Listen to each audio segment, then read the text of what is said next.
नमस्कार, मैं हूं हेमेंद्र शर्मा और आप देख रहे हैं एमपी राउंडअप। छतरपुर पुलिस ने आखिरकार हाजी शहजाद अली को गिरफ्तार कर लिया है। हाजी शहजाद अली के ऊपर पुलिस ने 10,000 रुपये का इनाम भी घोषित किया था। हाजी शहजाद अली जो हैं कांग्रेस पार्टी के छतरपुर जिले के पूर्व वाइस प्रेसिडेंट भी हैं कांग्रेस पार्टी के। आपको बता दें कि शहजाद अली के ऊपर आरोप था कि कुछ दिन पहले वो सिविल लाइंस पुलिस स्टेशन में एक ऐसे ग्रुप का, एक ऐसी भीड़ का नेतृत्व कर रहे थे जिन्होंने पुलिस वालों के ऊपर पथराव किया, जिसमें वहां के पुलिस स्टेशन के जो टीआई हैं, एसएचओ हैं, उनके समेत 2 पुलिस वाले उसमें घायल हुए। उनको हॉस्पिटलाइज किया गया और उसके बाद अगले दिन वो रिलीज हुए। उनके ऊपर इस आरोप को लगाने वाली पुलिस थी और पुलिस ने उनको अरेस्ट करने से पहले उनका और उनके भाइयों का छतरपुर में कई करोड़ों का मकान जो है उसको भी बुलडोजर से गिराया। ना केवल मकान को गिराया बल्कि मकान के अंदर जो गाड़ियां खड़ी थी, 3 लग्जरी कार्स थी, उनको भी बुलडोजर के थ्रू क्रश किया, मिटा दिया, निस्तो नाबूद करने की कोशिश की। ये पहला मामला नहीं है जब पुलिस ने इस तरह का या सरकार ने इस तरह का बुलडोजर जस्टिस मध्य प्रदेश में किया हो। आपको याद दिला दें कि 2 साल पहले उज्जैन में महाकाल सवारी के ऊपर आरोप लगा था कि एक व्यक्ति ने जो है थूका है महाकाल सवारी के ऊपर। उस व्यक्ति का नाम अदनान मंसूरी था। उम्र उस समय उसकी 18 वर्ष थी। 150 दिन वो व्यक्ति जेल में रहा और 150 दिन बाद जिसने शिकायत की थी वो हॉस्टाइल हो गया और उसने कहा कि उसे नहीं मालूम कि उस व्यक्ति ने थूका था या नहीं थूका था। अंततोगत्वा उसको हाई कोर्ट ने जो है रिलीज किया, उसको कॉम्पनसेशन भी दिया। तो सवाल यही है कि बुलडोजर जस्टिस कहाँ तक जायज़ है। कांग्रेस पार्टी इस जस्टिस का अब विरोध कर रही है राष्ट्रीय स्तर पर। राष्ट्रीय प्रेसिडेंट खड़गे ने भी इसका विरोध किया है। माइनॉरिटी डिपार्टमेंट के हेड जो कांग्रेस पार्टी के इमरान प्रतापगढ़ी, उन्होंने भी वेरियस लेवल्स पर इसका विरोध किया है। लेकिन मध्य प्रदेश कांग्रेस उस तरीके से इस एक्शन, जो बुलडोजर एक्शन है, इस तरीके से उसके खिलाफ मुखर होते हुए नहीं दिखी। तो सवाल यही है कि ये जो बुलडोजर एक्शन है, क्या ये जस्टिफाइड है? क्या बुलडोजर जस्टिस हमारा जो क्रिमिनल जस्टिस सिस्टम है उसको वायलेट नहीं करता है? क्योंकि आर्टिकल 21 जो है कॉन्स्टिट्यूशन का है, जिसके तहत सभी नागरिकों को राइट टू जस्टिस का हक मिलता है, क्या वो वायलेट नहीं होता है? और क्या ये जो बुलडोजर जस्टिस है, जैसा कि मध्य प्रदेश में जो इंस्टेंसेस हुए हैं, देखा गया है ज़्यादातर माइनॉरिटी कम्युनिटी के खिलाफ इस्तेमाल किया जाता है, क्या ये बात सही है? इन तमाम सवालों पर बात करने के लिए हमारे साथ इस समय मौजूद हैं सीनियर जर्नलिस्ट विनय द्विवेदी। द्विवेदी जी, आपका बहुत बहुत स्वागत है। सबसे पहले तो ये बताइए कि जो हाजी शहजाद अली के खिलाफ जो एक्शन हुआ था, उनका मकान तोड़ा गया, उनकी गाड़ियाँ तोड़ी गई और उनके ऊपर 10,000 रुपये का इनाम भी रखा गया। अभी अगर वो पकड़ में नहीं आते तो हो सकता है, मतलब उनकी टांग वांग टूट जाती, कुछ भी हो सकता था। अब तो इनामी हो गया था उनके ऊपर, तो उनको पकड़ में तो आना ही था। तो कहाँ तक इसको सही मानते हैं, जायज़ मानते हैं आप? देखिए, वो पूरी घटना जो है जिसमें बाद में शहजाद अली ने बयान भी जारी किया था, तो उस पूरे घटनाक्रम में ये समझ में आता है कि वो पुलिस अगर एफआईआर लिख लेती, जो उन्होंने अपने बयान में कहा था, तो ये स्थिति नहीं बनती। खैर, जब ये स्थिति बन गई, और हम जानते हैं कि भीड़ जब होती है तो भीड़ का कोई अपना जो है नेता नहीं होता। भीड़ कब किधर मूव कर जाएगी कोई नहीं कह सकता। और उस समय चूंकि थाने पर कम स्टाफ था तो इसलिए वो स्थिति बन गई, एक स्थिति। दूसरा बात यह है कि उनके कथित अपराध पर अगर जो है कार्रवाई होगी तो वो वैधानिक होगी ना। बुलडोजर एक्शन किस कानून के तहत, यही तो सवाल उठ रहे हैं पूरे देश भर में, विपक्ष उठा रहा है कि जब आप बुलडोजर किसी आरोपी के घर पर भेजते हैं तब क्या कोई कानून लागू होता है? और अगर जो सरकारें सफाई देती हैं कि वो अवैध निर्माण था, तो क्या उस दिन से पहले उस अवैध निर्माण के खिलाफ कोई वैधानिक कार्रवाई की गई? क्या कोई नोटिस दिया गया? नोटिस किया गया, न्यूज़पेपर में कोई तो वो कुछ नहीं होता, सीधा बुलडोजर जाके। और मकान अवैध मान लिया कि कुछ बना था शहजाद अली का, लेकिन उनकी जो कारें थी वो तो आरटीओ में रजिस्टर्ड थी, वो अवैध तो नहीं थी, उनको फिर क्यों तोड़ा गया? इसका मतलब ये है कि सरकार जो है उत्तर प्रदेश की योगी सरकार की तरह बुलडोजर चलवाकर ये बताने की कोशिश कर रही है कि वो बहुत ताकतवर है। और आज जो हाल ही में जो मोहन यादव का बयान आया कि देश में रहना है तो रामकृष्ण कहना है, तो आप जो है मुख्यमंत्री खुद जब उस दिशा में जा रहे हैं तो स्वाभाविक है कि उनके अंडर में जो प्रशासन है, जो पुलिस है, वो किस तरीके से न्याय के बारे में सोचेगी। अच्छा विनय, आपने दो बड़े इंटरेस्टिंग और बड़े इंपॉर्टेंट पॉइंट्स उठाए। पहला तो ये कि भाई वहाँ जो उनका वीडियो जारी किया उसमें उन्होंने उसमें कहा कि शहजाद अली ने कि भाई ये एक साजिश के तहत उनके खिलाफ एक्शन लिया जा रहा है, और दूसरा कि वो अगर एफआईआर रजिस्टर कर ली गई होती तो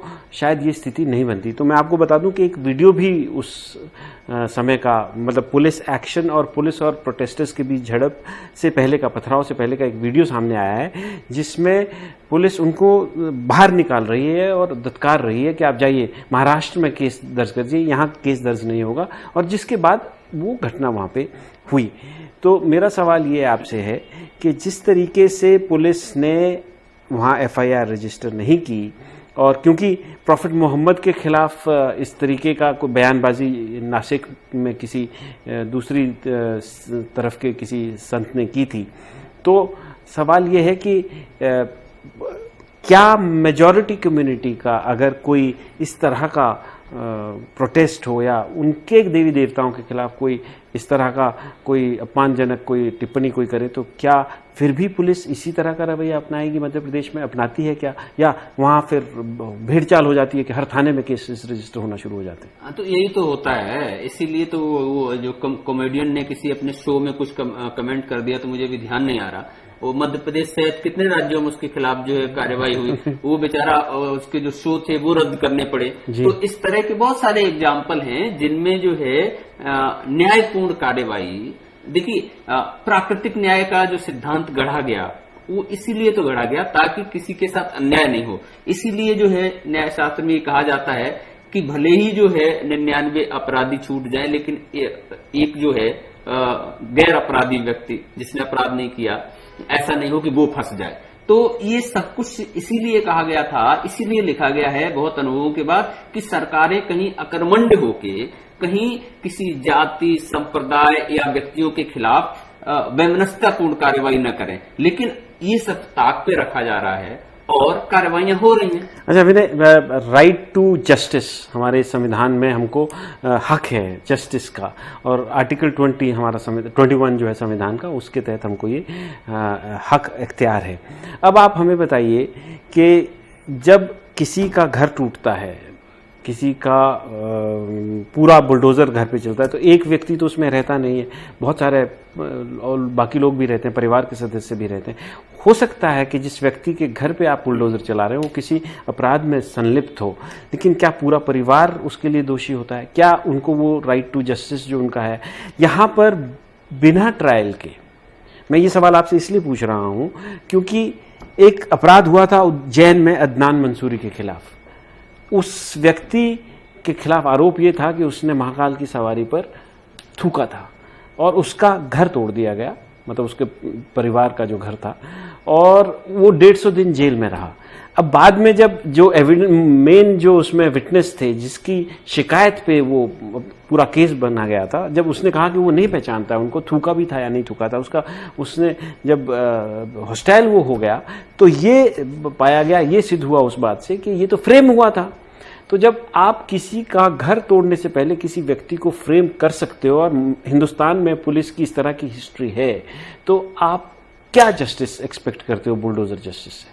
देखिए, आपने एक बात बहुत सही कही कि मीडिया और सरकार प्रशासन कहता है मकान, अवैध निर्माण और मकान गिरा दिया। दरअसल वो घर गिराया जाता है, और मकान और घर में ये फर्क होता है कि घर में जो है परिवार रहता है, तो किसी एक व्यक्ति के आरोपी हो जाने भर से उसके पूरे परिवार को बखेर देना, ये तो सरासर अन्याय है। और सवाल इसलिए भी अन्याय है क्योंकि किसी कानून के तहत वो कार्रवाई नहीं हो रही है। उज्जैन का जो एग्जाम्पल है वो साफ ये बता रहा है कि जो है बहुत से मामले ऐसे निकलेंगे अगर जांच हो कि जो बाकायदा बेल प्लान तरीके से बनाए गए।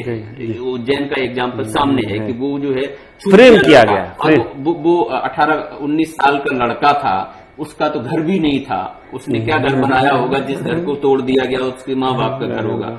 तो सरकारें इतनी निष्ठुर और असंवेदनशील होती हैं जब जो है इस तरह के वो कार्यवाहियों में आती हैं।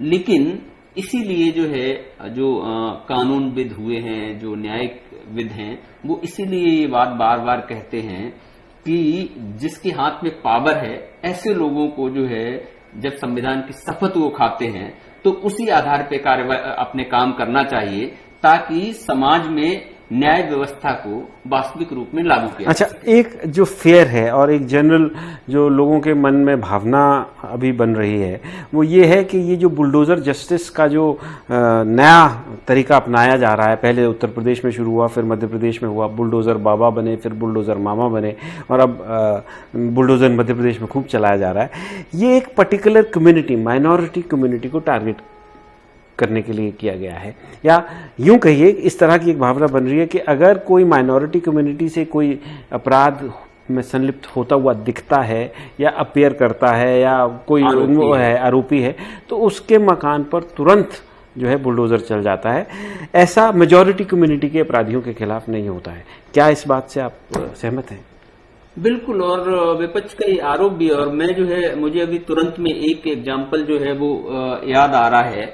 सागर का एक मामला था, अंजना अहरवार लड़की का, जिसपे शायद हमने शो भी किया था एक, उसमें जो है बड़ी संदिग्ध परिस्थिति में उसकी मौत हुई। संदिग्ध परिस्थिति में उसके भाई का मर्डर हुआ। उसने छेड़खानी का विरोध किया, हर स्तर पर उसने कोशिश की। पहले तो एफआईआर नहीं हो रही थी क्योंकि वो जो आरोपी थे वो बहुत बड़ी राजनीतिक पहुंच एक मंत्री के खास बताए जाते थे। उसने वीडियो लड़की ने जारी किया, उसके बाद चाचा का मर्डर हुआ और लड़की की भी संदिग्ध परिस्थितियों में मौत हुई। इस पूरे मामले में ये तो मुसलमान नहीं थे आरोपी, अगर मुसलमान होते तो शायद वहां भी बुलडोजर पहुंच जाता। इस मामले में किसी के खिलाफ जो है बुलडोजर नहीं चला, और बुलडोजर नहीं चला वो तो ठीक है। इस मामले में जो है कार्रवाई में ही इतनी देरी की गई कि वो सोशल मीडिया और पॉलिटिकल जब इशू बना तब दबाव में जो है वास्तविक कार्रवाई की गई। तो इस तरह के और भी बहुत सारे एग्जाम्पल मिल जाएंगे, मुझे अभी याद नहीं आ रहे हैं, कि जिनमें जो है कार्रवाई नहीं हुई है। तो सरकारों को अगर पूरे देश में जिस तरीके से माहौल बनाया जा रहा है, जो कांग्रेस का आरोप भी है कि अल्पसंख्यकों को लेके जो माहौल है वो अच्छा नहीं है, दलितों को, ट्राइबल्स को लेके, तो इसके वो इसलिए समझ में आ रहा है कि बहुत सारे घटनाक्रम ऐसे हो रहे हैं जो विपक्ष के इस मामले में जो आरोप हैं उनको जो है सही साबित कर रहा है। अच्छा, मेरा आखिरी सवाल आपसे विनय, जब ये सब हो रहा है और बहुत जो कानूनविद हैं जो इस तरह के लिए आवाज़ भी उठा रहे हैं, पिछले कई दिनों से मैं देख रहा हूँ कि ऑपोजिशन के लोग भी बार बार उठा रहे हैं कि ये किसी भी तरह से बुलडोजर जस्टिस जो है एक्सेप्टेबल नहीं है, सोशल मीडिया पर भी कैंपेन चल रहे हैं, तो क्या कारण है कि जो हमारी सर्वोच्च न्यायालय है वो इसको नोटिस क्यों नहीं कर रहा है? या ये तो कहना मुश्किल है कि क्यों नहीं कर पा रहा है, वो तो वो जाने, लेकिन मेरा आपसे सवाल ये है कि क्या उनको नोटिस करना चाहिए? क्या सुप्रीम कोर्ट का इंटरवेंशन अब बहुत जरूरी हो गया है? अब तो निश्चित ही, अभी पहले जो घटनाएं हुई तो उनको आप ये कह सकते थे कि अपवाद हैं, लेकिन तभी ऐसा कह सकते थे कि स्थानीय प्रशासन ने ऐसा कर दिया, सरकार इन्वॉल्व नहीं होगी। लेकिन अब तो मुख्यमंत्री खुद जब बुलडोजर न्याय की बात करते हैं तब तो समस्या है ना। इस पे संभवतः इलाहाबाद हाई कोर्ट ने एक बार टिप्पणी की थी उत्तर प्रदेश में बुलडोजर को लेके, लेकिन वो वहां का कुछ हुआ नहीं उस मामले में। ये बात सच है, सर्वोच्च न्यायालय को ऐसे मामले में, क्योंकि हमारे संविधान का संरक्षक सर्वोच्च न्यायालय है, अगर संविधान कहीं उस पर हमला होता है तो फिर जो है सर्वोच्च न्यायालय की जिम्मेदारी है कि वो उसकी रक्षा करे। बहुत से मामलों में तात्कालिक अभी बहुत सारे एग्जाम्पल ऐसे आए भी हैं। ये चूंकि बुलडोजर जस्टिस की कहानी इतनी आगे अब बढ़ रही है कि इससे जो है लोग जो है बर्बाद हो रहे हैं, लोग जो है लोगों को न्याय नहीं मिल रहा है, लोगों के साथ अन्याय हो रहा है। तो ऐसे में मुझे लगता है कि अगर सर्वोच्च न्यायालय इस मामले में कोई हस्तक्षेप करेगा तो शायद सरकारों का ध्यान जो है वो सही तरीके से जाए।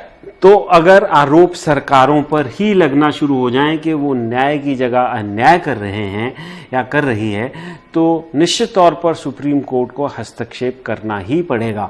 अभी हाल ही के दिनों में जो बुलडोजर जस्टिस की कार्रवाई हुई है या बुलडोजर से तोड़फोड़ की जो कार्रवाई हुई है, उसको लेकर के बहुत सारे कानूनविदों ने और पॉलिटिकल पार्टीज के लोगों ने या ऑपोजिशन के लोगों ने ये जरूर कहा है कि वो इस मामले को लेकर या इन मामलों को लेकर सुप्रीम कोर्ट जाएंगे।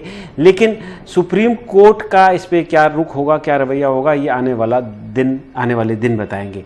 लेकिन ये बात जरूर है कि जो राइट टू जस्टिस आर्टिकल 21 के तहत लोगों को जो राइट है, अख्तियार है, जो हक है लोगों का, वो फिलहाल बुलडोजर की वजह से जो कानून या जो लॉ एंड ऑर्डर को सही करने के लिए जो सरकारें कोशिश कर रही हैं, उससे उसका हनन फिलहाल होते हुए मध्य प्रदेश में तो जरूर दिख रहा है। एमपी राउंडअप में आज सिर्फ इतना ही। कल फिर मुलाकात होगी, तब तक के लिए थैंक यू, गुड बाय।